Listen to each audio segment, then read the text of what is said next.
lai ku nga le a thian te ziak tu chan te a Matthew apa season 3 bung som le pani na bung ma sa top lama khan se pui VDP ten pastor Rose Mathil ruwa anpu vadita vua in anu mang angkhan VC te aron pun ani kha an vathen khan VDP te la khan vadita kha an lo talpom pom mai si enge thleng zel don in ngai thatiang anu rei lo te a chuan puwana le pastor Rose ma te chu phok fe in nan lo thlenga eng kho soi set lovin pianga chuan a lo chhuwa chal na samai pastor nang beram te en kol tu tur hian I beram thil ti sual po ni lo thil ti suala pu ingai dam theilo mo I lo tangkatlem te nge poimo atharau bo hi tharau bo tan ngei tho a lo mu nan alo ti ya pastor Rose ma a hoi buai na ka VDP hola chu han lo nau song noi thut nuai mai bok si lu ta ron pen hwain itang karua in rin hlel kha thi chhong in an vua tuna hian damdoin laman phur pheita ni kha tangka chu bo ma sela nei le dana om nun na chu la ka ni chuan nei le dana om to lo alo ti mak adik chia tun din muna a cheber to kila in tuar nga mem kan rong bol chan te kan hayani lo mo lai ku nga chuan ti in are tlok mai ti lai chuan ni moi le phunga chu damdoin lama tangin an lo tlana lu tabula tak ni moi chu ron ding tleng fuwa in a break rituar bok sitop ding ro in molem ni moi min sut tum kher lo khan tlan ta cheu tin lu ta alo awa punga pui chu ron zuang khuluya sorry lu tuk bulut azia deve doctor bekichu athra enge kan an alo tia kan phung eng moi soi bekiso tunge chia ti he hu ni moi nang ma khan han soi enge kan dam lo chan chin chu vin zetin bela chuana tia wang chang in ni moi chuana soi chuara amita khap fuk ni moi iwa han muang tak nap khon u naw pa im ni oi ip te zen su eng tin mo kan tle rol chuan ru thlia ka nei lo mo lai ku ngana tia ma se doctor ru thi khan dam doina om phot sela adam felma chuan VDP te poinan ko theilo wanga ti tin ni moi chuana ke chua ena ike vun cha ke hlap balani chu ni moi awahan lom om ve ma se pui khuwa hian VDP an om leo pastor nang po vakalla thu pha wa choyang che isum tlem bo ai khan tharau bo hi veiro nang ni ang kor chung ne ding khong lua choi moina atui ei in lo fa beram pu te tan tho lom kan tho lo piang ana ti mak pastor Rose ma po amak pa melina bungat ngata lu ta ero chu ala lom kim lo kan ring nuna hian ngai dam ni ai ngai dam tu ni aro pui zo ka sin pastor tuna kan naw hian lo ru lowani chuan vi thi sumin kan ru lang che hey chu vel nang ni ho po kha in vuak za chi avuak nge in du pe in pem don tho chuan vo veang alo tia lut vung thuro kut lo in thla ki sot na om lo so pukai te pon lo thlenga lom lai ku ngana tia tilom dan kan han zira in ngai dam ton phot mai teu ma se hliam tuara ber so biak thei ania athu le hla zirin khei sakal thei ama so ru khei sakan lo manani point avotu te po kha kan man nge anga yang pukayan na tia adik chu danani atem tru tobacco khei sani lo point pokso khei sani mai tin lu ta hoiwa lu ta thil khe chiang lo hian tongji asu anti tobacco lamani lo pokso ashim shimin ngai dami soya nang poi ba te ngai dam ro pianga na lo ti mak lu ta pui chukut nuai na nui suka anni case le ka bai nang lo pianga ba chu pek tur ma se thil dang chu lo in ngai dam ro se hey par ku min lo melve de wem ni chu vela nen khan pukai han kap te heng mi te chu ngai daman ngai lo wang atia atoke mi puite po ka hong dar vector u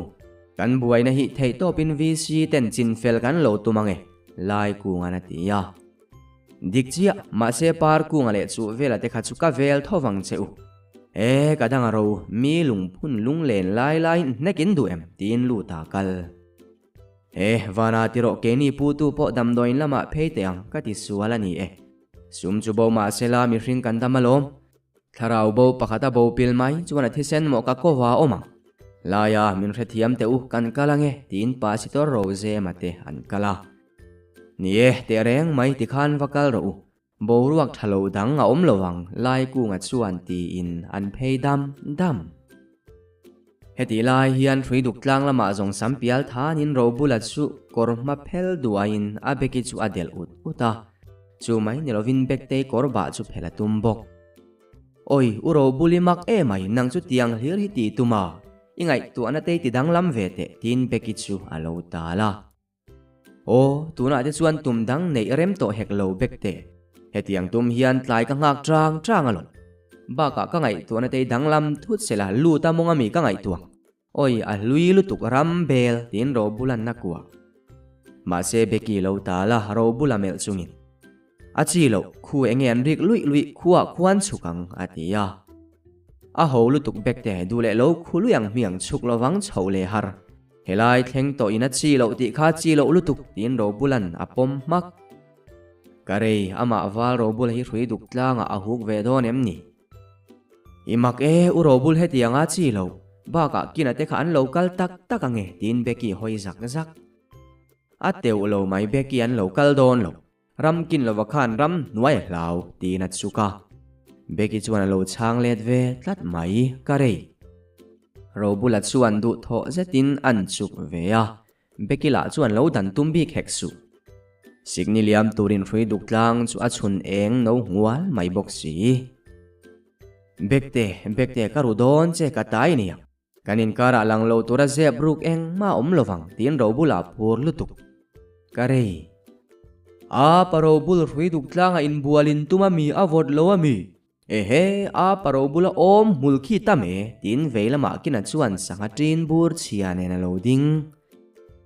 robul kalro mela oi kadu thelo ka hlau ange kalro robul kamanang che min der tin beki apetek nok robul arang lutukin na in leta chuta kami chu line sai sir zong ina ha e anin hale daya enge inti a parobul ehe thian teu a parobul hi alam dona niang utrok o lam zandang ma lam lova kina chuan ati thinrim lutukin lei thila thama robula chuan kina telam chu avom thok boro ram kin lo mol kum hlun si tunge utrok o voi sang sari pani tal thei ni la tharau lian tina vom le kina te hawan tlana robula vom phang lo to ka dingan lo aw rual a parobul nungzang sei om mulnga si sual si hruiduk tlanga khan iu tok lam donami an lo tia ka vel khopang lut vunga fanu rel rol poku hobekte lo thoro an local to lowang tin robula thohul ai hongang kadu to lo robul ashim shimin thil hi iti buan thin ka zak lutuk tin beki kal kawahan zak om lo lut vunga po zak lo ramkin lo azet zot khuzong kala vel khopang e bekte koro phul mun tlang lama kalila kadu lo ti su kal nge ngai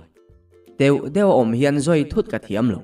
khuai thim deu kuk se ni mai kalang tin robula chuan beki chu phul mun tlang lama pot dor bekitan la ti thei om to hek lo le azui dat tata robula chuan a bike lo rum vutin phul mun tlang lama an liam chho khua athim lek to a kina te ho chu lai ku nga ten anin bi ruk sia lai ku nga te ho vero om tual ain eng moni an ina pulwai radio chungai thlainan rimam mam kha lu ta te chen te su radio khai palange chanchin thartal ngai thlai kan ta na tulania pukai chuan tina khap sek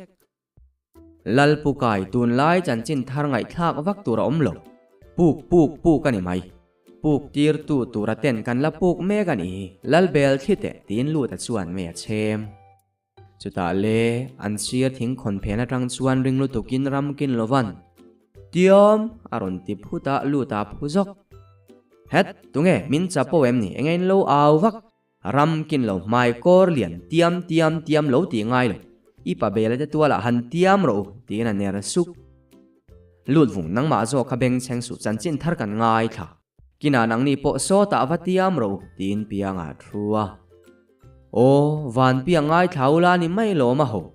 bu fai man to diesel man to le puk ba ngai thak tu rom lo e sa thing kha kang teang zan rei ril tra ma ya kan ro bula pui chu van bo rei big ve mole tin lu ta tep i apa lut kan mu apa ro bula te kha hrui dik tlanga pulit nu nen khan anin ham char kinan na ti ya hok hru in mo kina engtin moi ti ipa bul te chuan a ham mo van piang hrui duk tlang ki nge tlang ani ti in lu ta nui lu ta kan ti nu ve kan i kha phok hru su kina nang ni po nge in lo han ti ro bula chu lo thlenga a thin rim khurum rum don ani chu bela chuan tin an nui dar ti lai chuan radio a chanchin tharan lo puanga an ngoi thap engtin mo an puan puka engtin mo kan kol hok tum hun chu PZM sarkarin thal atum mi tiami chutia kan ramro hlu ti an thal zelin engtin nge ni yang lai ku ngana ti ya thal puan ti chu em ni namdang company lian te en kol tiran tumani mail puka yan na ti ya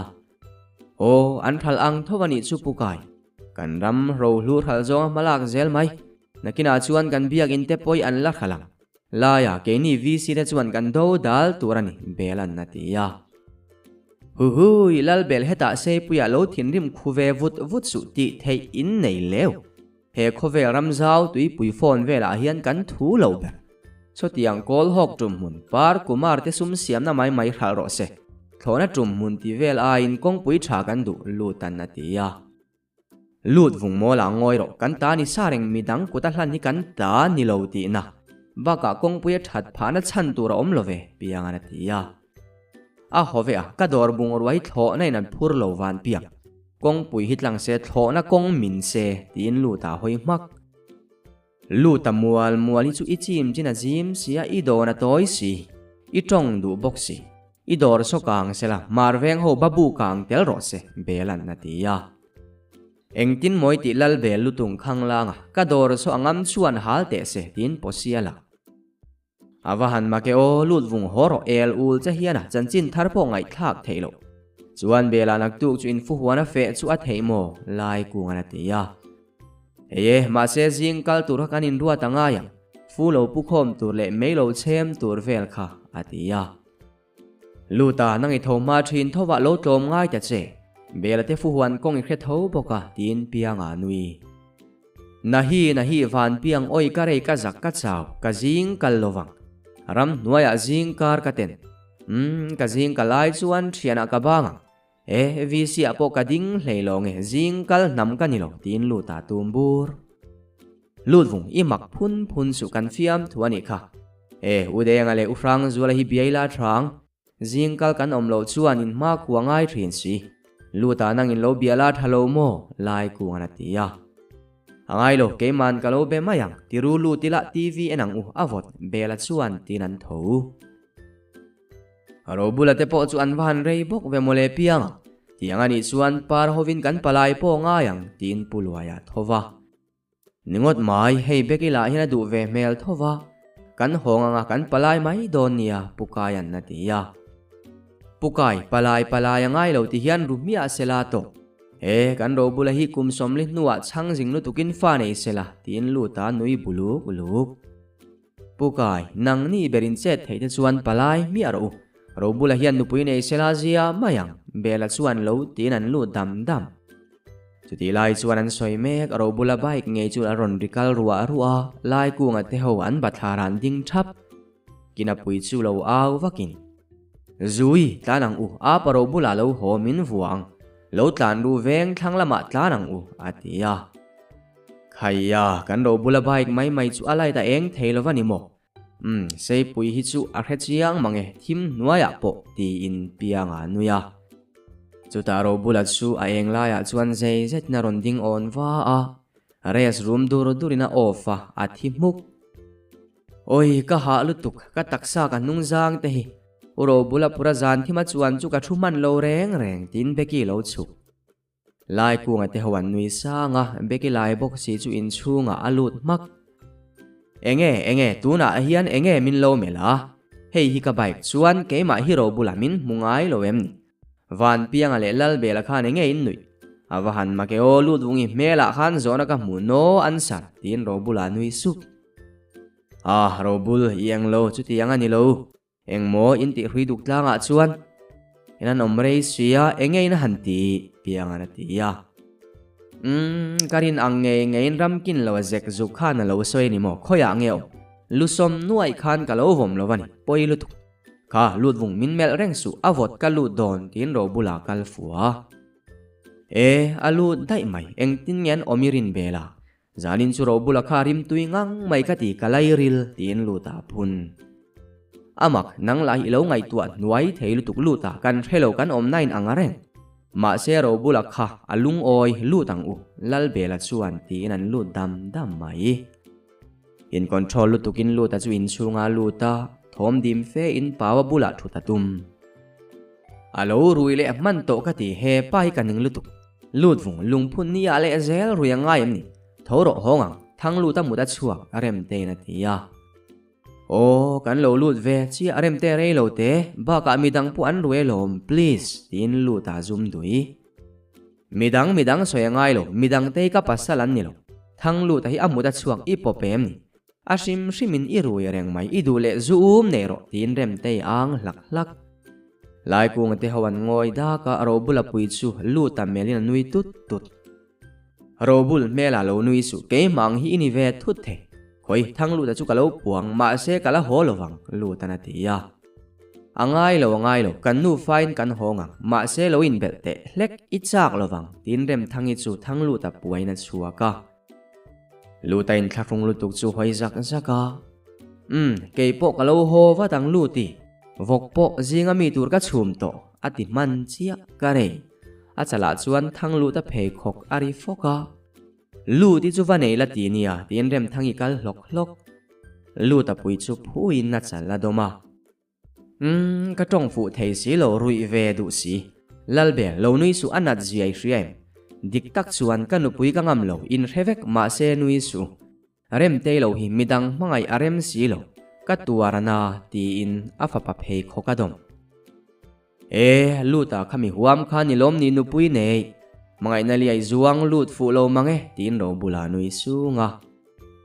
email che hadum biang kiru ani chu bula enge min nuem ni chaldar phel phoka vom iduem tin lutana tin uai lut vung imak arem te ka kowange thu mai ro robul nak tu kha lui kal kan tia nia o tin bela nuya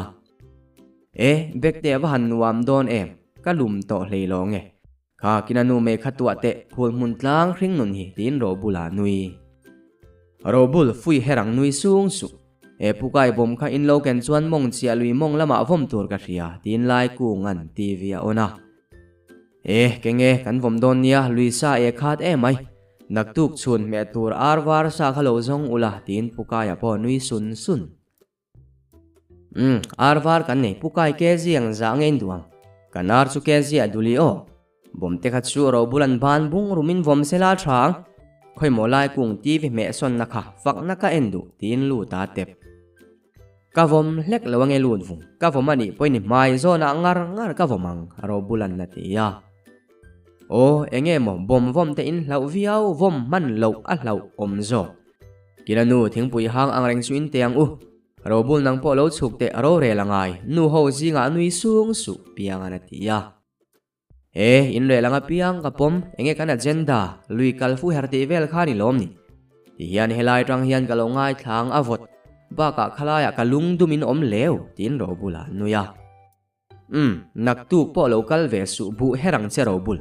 asim simin rel vak tur om lo fe animai tin lu ta chuan a met son zut lut vung met son su kan en man lo khi amris puri miswal pani na alang met son lo te amak mangeo belan na tia lu ta nui vur vai film kain pelo fakna lom kendu live boy sabon kha fakse anal ti in na met son le naktuk chu dariat ai tlai mi alo turo atlai chu kalsan makin niang lai ku ngana tia naktu kan fedon phei chuan ke chu mut ka du ka sil tu kan nunga na vek uro bola bike chu den mai ka chuang to lowang tin beki athowa bekte ka wa thla don chem ni naktuk chu tlai mi asuo tin ro bula tho bela ki pa ki vomlet top te mo lutuk ro bul thangai lo puwana te na thleng piang ana tia kong laka to swala tok theilo mole pianga kha ibula kha lu taum kha tin ro bula nui kan nek zong don che mon le ro dup habul hoang u rem te mu hil toang tin lu ta zimar alam halu tuk zanin de chu kan zayang chu paw po lunga lengang tur te kha siamila ni lom ni pulwayan na ti ya nia baka ro bula report po ngai thla kha chak om tiru in waya chukang u tin phur lu tukin lai ku nga thova robul soi vat la in vatang u mut ka du lai kung enge pawalung len wa kan lo zai ngotang kalunga leng velo kan zai don ani chuan di cham boi pui ti kha khuang ni in ka thangang tin lu ta thonui suk chuti lai chuan lai kung ate kongka chu aron in honga kina pui chu abala bal lu tukin napkoi nuai na ron zuang lu anu engen ka ve du karila trang he a parobula tla nang u Huiduk tlang utok tina zuang chuak le kina kin lo te local ro ka haw lo wang cheu ma se soi mi asu o kin te uai du em tin ro bula nui khoi min pela engma kan soi lo wang ba ka huiduk tlanga khan a paro bul I posia moi lo si pulit nu kor kha I phel ka hlaw lu tu ka khuwa vot si tin kina chuan ro bula tangkala ram kin lo ka soi lo wangai ti ai soi vek mela khoi ka tangka kha mo lut soi lo tur ka ti che soi lo la ro tin ro bula chuan kina ban inin ham kha nilom ni soi sui ti a paro bul ba ka hrimin tlanga te han in chai tin kina tol atok kin lo khoi tangka kha lo la te mela nang hi tun lai thang thar hoang mai mu le hriat a piang soi tum ringot kal ro kan ne kang che bal si nap nga si trong tam si tin ro bula thin rim lutuk chu vele kina tlan thuta a thian te chuan u min ro bula na a ding ro ram kin lo ka tang ka vok saman ram kin lo mela ka vodon khop che alo ti ya ro bul tang kai nga tho ngai dam te a ho e mai chu hrui duk tlanga chuan I huk tina em ni tin pianga nui sunga huk lo van piang mela hukilamin muna ma se phul mun tlang chabet te khian ka hring nun thuru kan hria tin ro bula in nuai lama chuk mak jing karania tuk thuan ei hunani ro bula chu jeans ke kor tan bul hain ipte pui ching fe akin lai ku nga te kota thua laya midang ho hi anwa han muang ve kala hun to bom te khawo min ti chuan kan tlayange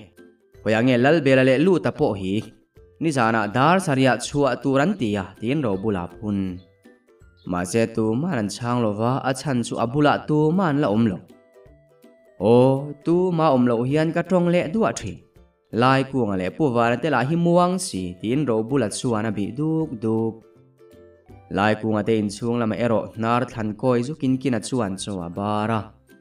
kapuar tia zuang thovin kong khar ron to hong oya analutuk kin lo dum de mola puar wangin tunge kong khar to ngai ka chal tin ro bulan chaladom hele a paro bula engei lo ti don choi lo tu mem ni a pachala alo hodon mi chala iti ti in kinameng phokru ram kin lo kalro choi lamani lo kan fe don belate fu huana I pachala kha so ta pension ne lovina chutri tin ro bulan chaladom ro bul kha pui man dere lo thuro he kan man tre pukai te khan zinga boman siama anni ho pon lo phei mayang kan puar do ne tin lai ku ngan so bara lai ku tuna dariat ari don to man lo ahun to lo man moro u pukai te la hi muang si enge anti vai cho thowalo man eive enge an muan em so ma heli pasal wana te so kawahan ten tak bathara ahan no ta ti in ro bula phun mual a paro bul choi kham lovem ni wa han phun chiar ve idu le kan cho so wa ei le ro tin kina pui chu jung tura ka lek lowang kin dul kiar kal ro ka puar tu re sona to cho tui si ni hi kina wakalla zui pa le bareli pa te chatuan thanga pa te kharang takin wa ko te kalahun tin ro bulan thing puya thi robul lo thu phot te daria ta chuan kan chuak ang kan hanin sia mange so lu ta po lo kala lom lo thuru tin lai ku nga pindana lu in lo la kal lo mo avan ti zia tukin jing chu so thing bukin ka buai lo mole tin lu ta ron thova ka kal lo thulang u kan tlai lu tuk lu ta karila tra mai don lal bela de nu pa poi engen ti em a hei paulian I chuak don mi lo ko ngal te tin ro bula chuan thing pui no domin a ang mol mola ai ro bul helama tuk thuani barem ni khoyange bekte I iwan ma ve tiro kan ken turvel kha buai puila tin lu ta pui chuan chem mata ta helam lova kaka cho ka e lut vung dil chut kan puwana lel lo son ai pui tlai theisi bekte hui ham da ria tari don lal belate po chu anwan muang tak lai ku man la kalwang wangang u tin lu tan secret atran reivak lowa piang ale belatian lo thenga pukai le siam pui pa te lo thlengin ipte puar langin thilan ak par sekale somte pu an hnunga an lo kala bekte ero chu alo la thleng velo e pianga kan tlaem bom kan han siam lo kalo mole min lo ngak tina emni kan man chuan kalila futui in po chak om to e tin pulwaya phur lutuk man lo naw mem ni la ya kalila robul kha bungruwa kha lo hlang ro u parate motora khan lo chuang mai ro u kan man chuan kalma poilo udeng aterila lo dramang tin bela chuan cha biala ave khanglang lal bel ka man na rei tol tuk ka chaw fele lowang u e ma se kalaman lo bekte I tin ro bula hoi oi ni zan khan ka taksa nuam lo ka sil vekte khatia ani hi alo nuam lo ani lo mo ro bul somte chuan atia chutia nga sil vek na khopin ka chelo anuam lu tukania puwana te chung so tha tu te atangin mi muang chung an ni so tin ro bula da mo engtin mo bul te ti ni zan chuan engtin mo nang pui hi adung le wang zong ni lo del ani lo mo tin pianga te an nuya mel van piang nui su ka soi lek lawange so an local lo nui su e bekte tho nuwa mem puwan in van muang em ve tin ro bula lai le nuwa mani mai min lo nga ke lo ubul te in van zaom em tukin jing chu thoka helom tin beki ain thlarunga e hei alat lai le nem ma se kal don ang u mamo kan keng kim mo para chuan tin motor atinunga bek hei kabula hian lo chuang ro konga chiania upar tlan muang ro akhusi tin somte chuan beki alo kova e ro bula pui chu I sap lo angini omani mo luta kha pa khalo lon tirte nge kan tlan san don tin pianga nuya barakhai ro bul engai ngai tu lon ro beki so bo lowang lal bel kal makte hepa hian cho aruya niange tin luta lon nui vurvur in pani khan ka nuk don chewmon par sek sam se nu puila mol si lal bel tlan la thleng thuai te keiman ka vom puak durang bom kha tin ro bula lon nia bela tlan te kan thleng man lowang hei ro bula phun le to e pukai ipte pui chu apuar boka aziaum done ke chulal bela te waw mong chia lui kaya ngakuai ka chia ro bul idule mong lumpurin bom lovom ro ti in luta nuya nia bela kal photila adikani mai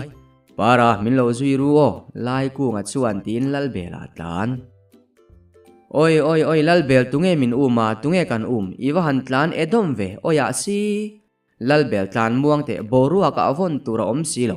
kan liam don lal bel kwal tin ro bula aw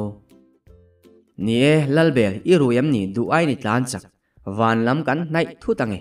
ba ka ro bula hi chitha lovina lo fam thu tange tin pianga nui sunga luta pui chu hanidai duka lo nuin e bela phe fuwa ro futui ka insak to so kan ro bula beki po fen nuai par vokin par na phur atia chuta bela ding suri to pin ro bula kang luapa in phun CRC motor rui ula muvek ro kan thlenge pukai helaya hian thui lo te ke kalangai o tin bela chuan bungruwa hlang tha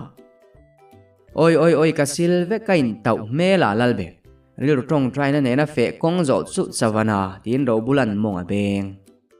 parate polo thlengin fuwan lampanin an chuaka bekte le somte chu anwan phur fal tak e bela solai so ni mo lu ta lum na kha e chu sakhu ahik achek azuar tin pianga ding lalbel kha pa kha nam lumte in lamizo tong thiam lo vel ka ten van piang sakhia hu kan ichu nung cha hum hal tin ro bulate ankal maka belate tham thlengin phungale urang zualten futuyan lo ina udeng apui chuan me lo vil tur udeng in ril lo tram to em tum ain kan lo tlaya kha cho kha ei treu phot mai teu tin lai ku nga chuan futuya suwa laya kan ril hi changin drama ma se hei futui kan in zel azia tin denga lo nui sunga hoi ei phodang pulai kuang ril dram to futui in chu kan zun zo piang in ril dram tin urang zo la chuan cho fun chu abana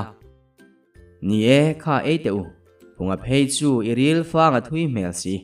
somte hei futui te hi lo in teu beki tin piang anui sak koimo keman kalo inange piang te lung len thla kalom ma se pukai mong soi lak nei kan nei mi alovania tin pulwai chuan futuya ina ni don tak executive mi pulwai mong soi bur ka vasa tange bekte lo cheve hlek su imeang tin robula waula makal robul ilum lenge film khuro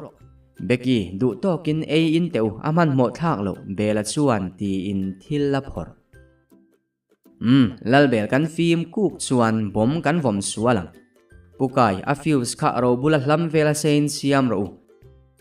udeng aril tram lo choi han tui dan chu karila tram cho fa kang lalbel irelu tuk tui khapol thelte tin lu ta tep tui hi tam lovania lu ta juk choi te man cho pa om mi alo adik lovang tin belan na thizela aho tuite chu khu in wawa mong chia luya luang duralong nakina robula khan juk choi te se ani tangwala lai kung nang la hi ngoi ngul reng mai ti watang tin lu ta phur lutuk bom na lai tur ka ngai tuani hi lalbel in fu huan mong vela li kha avom chi mayangen nge anar lam jok hi ti in lai kunga chuan kong adoma among lam khu chi zo kang sanghan lian dewang ba ka min kan thom hello sela thra pianga na tia nia para khan li lu thiam de chuan li thuk lama sanghan thra robula khalo phei sela kan chuk mai don nia udeng kurtai tur hi chu lo vil ula chuan mong soi po kha tin bela tep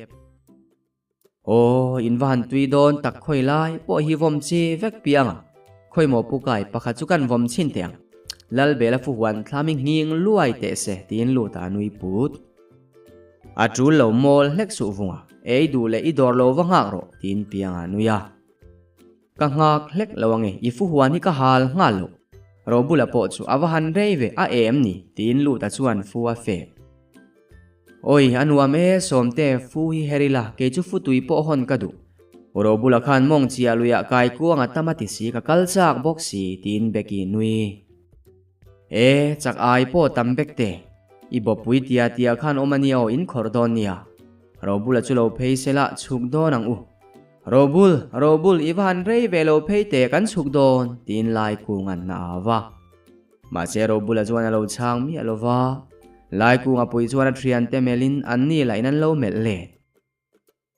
min chang mi alo robula pui hian enge moti le solai wau mai awan reive atia enge lai ku ngai ven chia ma a niang chu du le ngoi reng sela atelo point bom de chu kan vom ve thei reng ni lo lalbe in wau vela thang kaman omem robula pui alo kaniang tin lu ta nui suk are pianga thang chu ka pate khana kam take robula hi alo kanilo mo tin bela hoi pho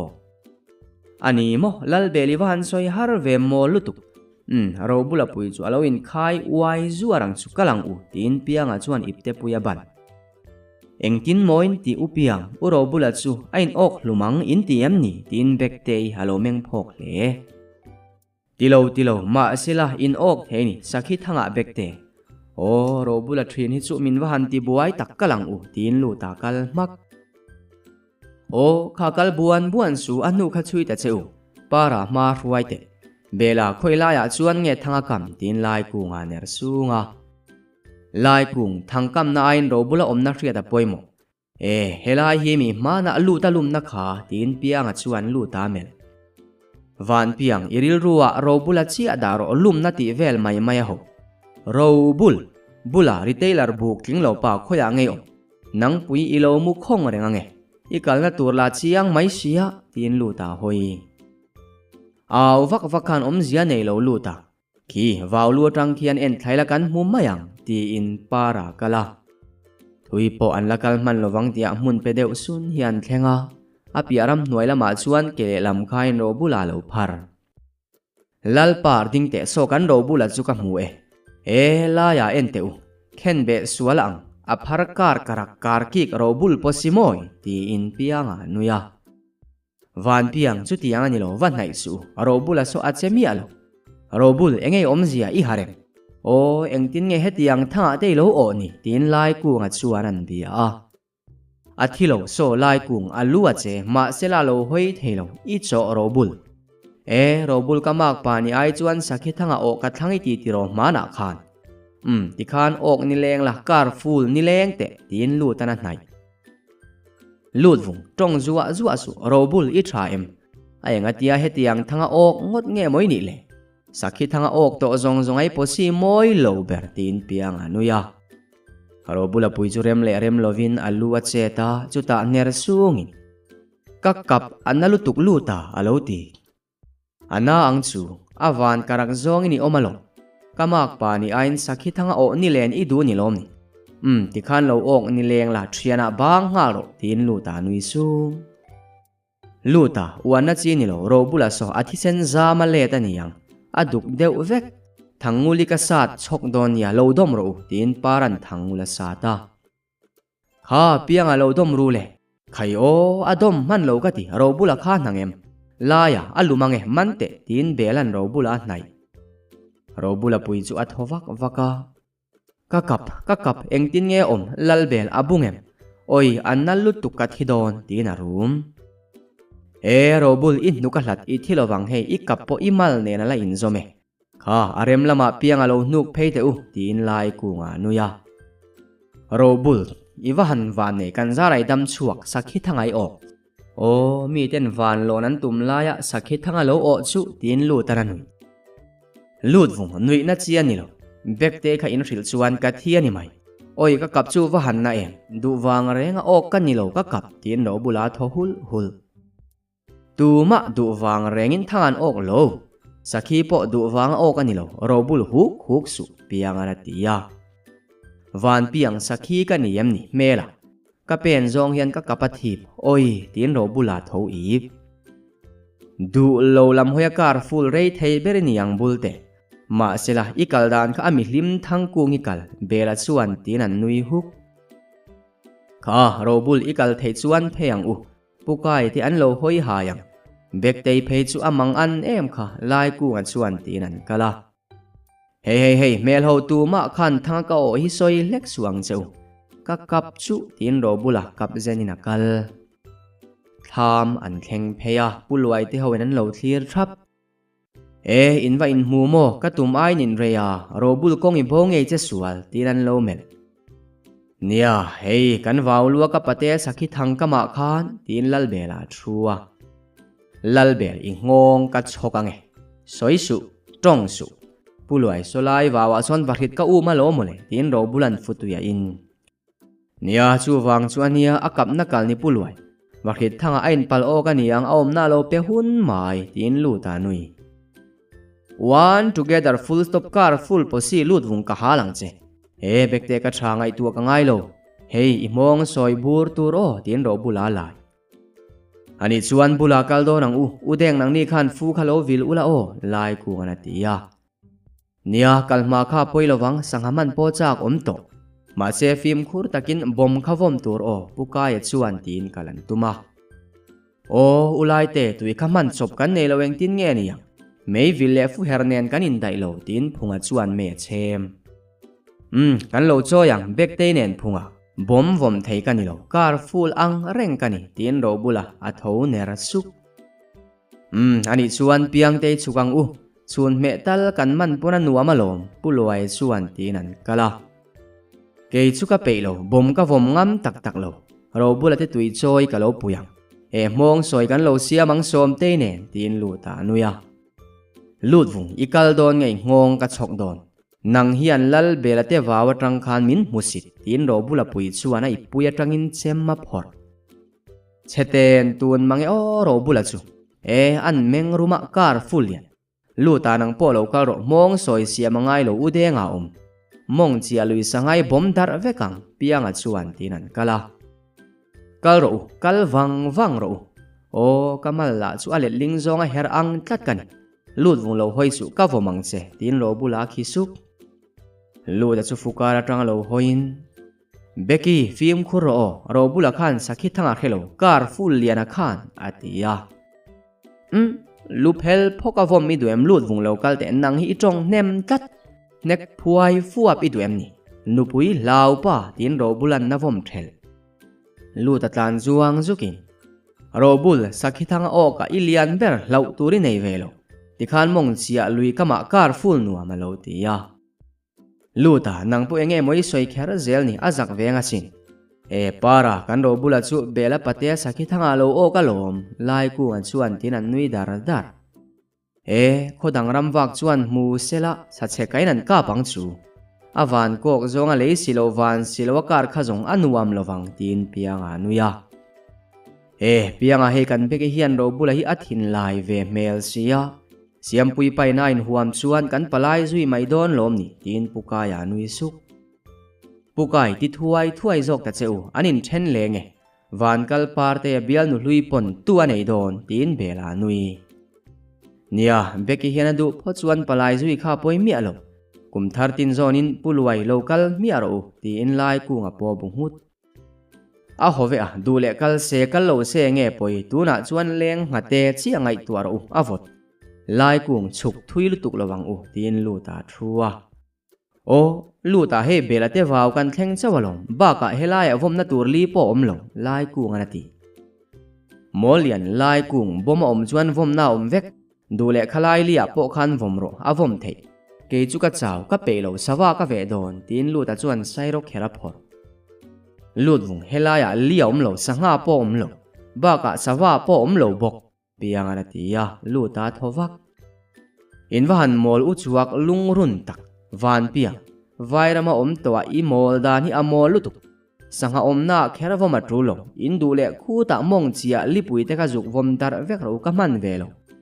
lalbel tuna hianin wawa tin puinen ro bula local meka anunga beki local mek bok o mong chia lui turin an local lo jukal ro kaman lo tlai ber ka per tin lu ta hoi mak van pianga le lalbela anin mela lai ku nga an mel le laya i hovin lo jukal te u kan waw chaklia khan ngawok an om kan han vomang tin bela nuya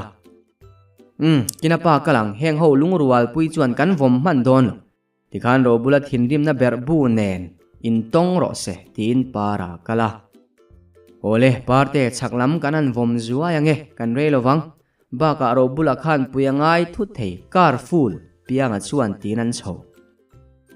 lutvung ribuan buan su ro bula ten lo om tonge amak lui hi zo to lowang u helang u tin bela nui su nga ti thuai ro in muang si pianga ro bula pui ka ani tur angalo ni manange tin lu ta thohul imol bian buan lutuk chhokal harawunga phi chungsu baka thom dimro min mu chuan min talang tin pianga wak chho zet hey bengcheng su so an lang thei ta lu ta kalunga leng nun hlui tin bela nui sak email chehaba lutunga ni chu per idu em lalbe o van piangi troisi itlang lo tlan ro tin lu ta da lu ta tianga chhowa tlan ka tin lo min lo volum mai te ka chaw khoi min lo pot chote tin pianga lo phar hey pianga tong ring su so ka muero bulate an phun sep mai anin khero lai don tin bela chuan lungpui kar tangina mel van piang idu le lo tlamai mai te ka man lo ka en ve du khoi mo lal bel kan bul te chuan khero lai em ni tin lu ta in her mak van pianga ha zetin aron kaya chuta lu ta melin katlo lum don chemon le khoi mo ti in abi so anin du te ka du thailo van piang so ro te na kwa beki so tal mi alo karei tin lu ta ip lutvung ngoi rengin enro anin khero lai thu the beki so na du lo aro bula kuta pai tin bela nui lalbel nang po trong su so an edom don ro bula pui so na bo thutang in phel se tin pianga thu niam ka be se lo lam dai an thu le an nui kan ro du pa han nep zia chu kwa ro se so anin mel an nui ro bul du ta che enge pianga an soyang le tin lu ta ip mola kanom nain ang reng ka hebik lo trong su anin biani so he so le ro bula so na pome a fu don tu ma trong to su pianga chuan tinan bi thap mong chia lui kam lung pui kara ro bula che edom tiala bekte lain lo dang to bi khek su eden huan thu thlung bo chia in ko khan thunun theinan om do nem ni lu ta ip vaka bob kho kherina tho bela ro bula so a che fu in rengen he so bekte ya muwe kare ro bula in phel don karem te ti in lu ta chuan silalem irem te lamani lo fen triali khalo soi su bula ro bula in phel antive tak donem ni tin pianga chuan lu ta beng oya van piang min beng kher su an la in bele bula posimoi lo zia so lalbel enge omzi ro bula so aposile angai tuana so ain mil to lowang tin lu ta nuya lut vung lo hi sa pui vak zel su ring nun ro bula so aposidik sairo kher han neila vual tut khoba per kacha tin bela nuya ka nelom ka perdonem ni lalbe oi among han hlui turu dan so tin sairo khera phor hey per lovang lut vu ma sela anche dan so duain avai flim tat anche muang tin pianga tep oi uro buli tum tak takami achi lo heiram nuai ni hi bagai thian te po luyan kal si min muang tin beki chu atala bekte lau thong su khu ta mong chia lui lipuya sangan bom don trang trung su helaya tu man local don lo ho ti thuai la futui inang tin ro bulan rem vak lovin bekte akwa min mu chuan ka du lovania ti in bekte la trang na hek lo le ain siam rem deu chuti lai tak chuan ro bulam mong chu ari popa aro bulameng ko kina sen tlok oi uro bul enge omzia enga tingeng tin ngei om mo enge omzia ka du lo enga tinge tin beki ain hale ro bula mai sen vekin en ham puara chuta rum lu tu ka lo hoim oi analu tuk bekte kamong ngal puiran su kemni o lalpai du lo zong ti arem lovem ni analu tuk ti in edom thil then nolin ro bula zuang eng tin mo enge omzia khuaina zu kemni imonga ubulte in havatte eng kimalang in haro tin beki phok le analutuk oi kamonga vungem ente en le su analutuk eng khuain nge min zu tin ro bula thua ka khelo ho chowang in haro ubulte diklo ithian te hian min bi thani lo mo kalang tin beki phi chung ro bula si lurin amonga khoya lu ta perna vual tu chu phale phalovina en bekte khuai zuk nange hei hi ente angai le lo analutuk avung lo avual tin ro bula ip khain havat ro chawang ubulte chi lo khatia kha ithian te an lo kal le ange ba ka helai hi nuam po ka ti lo chawang tin beki chuan ro bula tur sek unwa nuwa chungin aro bulain ha tin pui chu khai soi tunin akal bai sui lut vung enga ngei per khera anat dan tur kha tin pianga nui dir luta pui chu nui sunga ai dom man ruwa pu athen thui theya bulte chu bekila khameng phok si ka per thiamen sawa chu ni setla ang ati lut vung nui su a khet chu akani chuani ngong kha bunga oi among ai persia ake bai tin lal bela nui so an threlowan kalso bul mola so mani thian te mong chu ka per thel ngai lo tin lu ta hoiwa itong ring lu tuk vunga kal ro chukang lai te bula helai li hi vom ve hrimang u bom ka keng pianga na ti ya vomila puak tu ro che ro bula munga puak ani mai koilal bel kha kai te pui lo akte ke man kan vomange tin lu tan meital ala lu ta phim khuro i vom man lawange ibana bung nuai mayang tin lal bela tol son ka vom man lovin bom vom kanina ka vom man lo ti na ma se ka vom manang pianga kha ka lo te pang ti in meizia la chemli lu ta tepla the thanga ro e khu cheng kolan phunuai nuai vom swala omlo tin pianga nui suk chuta luta chuan bom fiu su mei zialin adepa atreka arang lutuka pai thlain bengan hu are lan lut vung thiam thelo pai pai thelia tlalo khu lungpui chunga khuana tla apuak don ke thilo tlan chiat posi tin pianga tlan lal belan rang lutukina uma luta chu anung bera ron tlan ri buan bom apuaka oi lalparo bulawangin min ngai dam ro kasin lalbel bokro u nuclear tin luta bok an bulvela triau lunglo tla in an boka lut vunga zara an wahan thi teu em lalbel ti fuhuan thlam kianga ro bula tin puine na dinga bom puak ria hria chuna meng phok lutuk somte lal somte par sek samse nu pui khoi mo ka chem pui khalo late tuna hian mong chia lui khu aluang sen nguai don ro bula phuba tina meng sen room oi engtin moi ti uro bul enge omzia tuin ngei poi soi enga tinge thi sen te ti tin som te ameng pho idil chut no marsi zona ka chang manlo ka chem pui kha khoi bekte kamong kha engma lo soi su som dok ka chem tin ro bula waulama atlan le thafua fuwa mai le eng tak thengang mo chun zom le tur ti photang o